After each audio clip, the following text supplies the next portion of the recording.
To trust in the power of truth is ultimately to trust in the power of God, to trust in the power of God who creates us and who wants us to know that truth, to love that truth, and to live that truth, not just in special moments of contemplation, of prayer, but in our everyday life.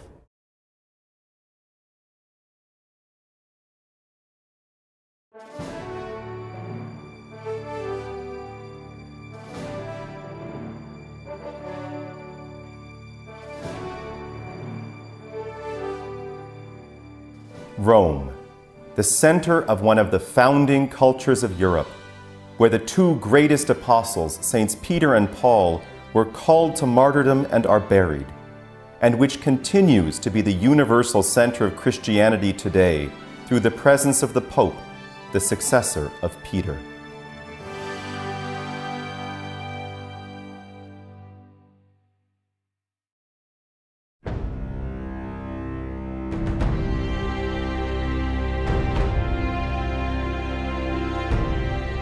Its origin is in the medieval Studium Generale, where St. Thomas Aquinas was the leading theologian and teacher. To honor this great doctor, in 1577, Monsignor Juan Solano of the Order of Preachers, former Bishop of Cusco, Peru, funded the College of St. Thomas. This college, which developed into the present-day Pontifical University, cultivated the doctrines of St. Thomas Aquinas as a means of carrying out the Church's mission in the New World. The Angelicum is a Dominican university, founded by the Order of Friars Preachers, to give expression to the Order's gospel charism of preaching and teaching the truth of Jesus Christ to all nations. As St. Thomas said, the good master wants his students to become masters. So we must teach our students not only what is true, but how they can go on in discovering truth and in teaching it. So much of what we receive is rooted in Thomas, and so that gives us a lens through which we can look at the Church's teaching. We're going to take this material back home with us and be able to present it in a way that will help increase the faith of the people we serve. The Angelicum is located in impressive surroundings in the city that is at the very center of Christianity. Like the angelic doctor himself, today's students learn by opening the classic books of Revelation, of nature, and of experience, which disclose the inner book of the Church's living tradition, a tradition of God's Word made flesh and dwelling amongst us.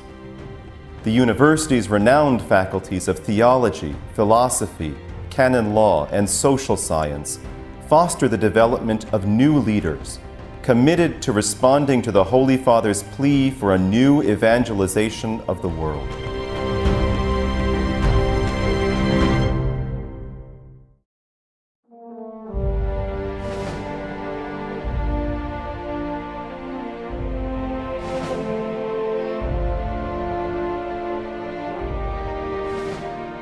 The Dominicans who direct the university seek to continue in the same spirit of truth that inspired the great saints of the order.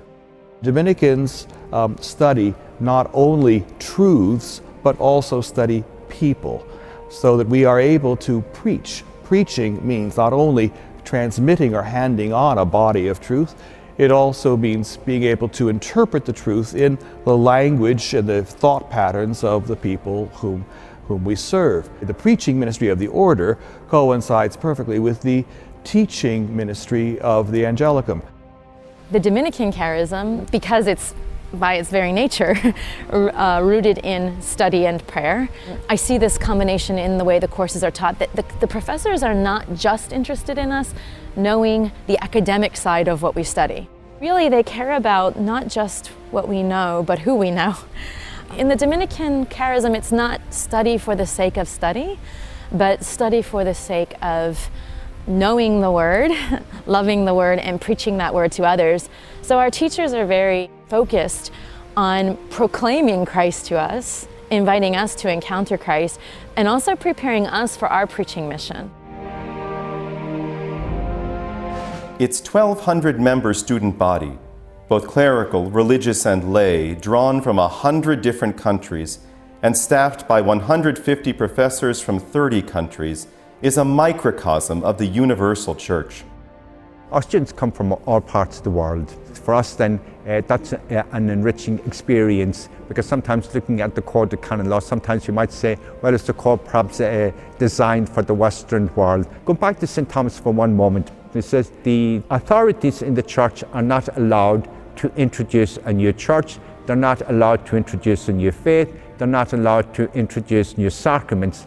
But their primary purpose, if you like, is with regard to government. This is, if you like, the special genius of canon law in teaching people how to be at the service of others in the church. So therefore, if you go to a particular parish or a particular country, then it's up to you to apply what you have learned in class to the situation that you meet in your own home country.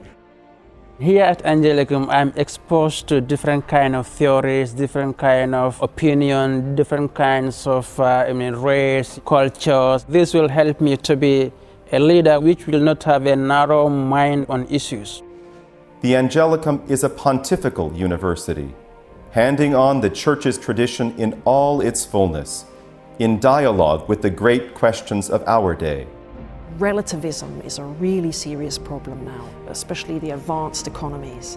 And to hold on to this question that there is a truth about the human person is something which really can allow us to propose radical, important, innovative solutions to major problems which we face today.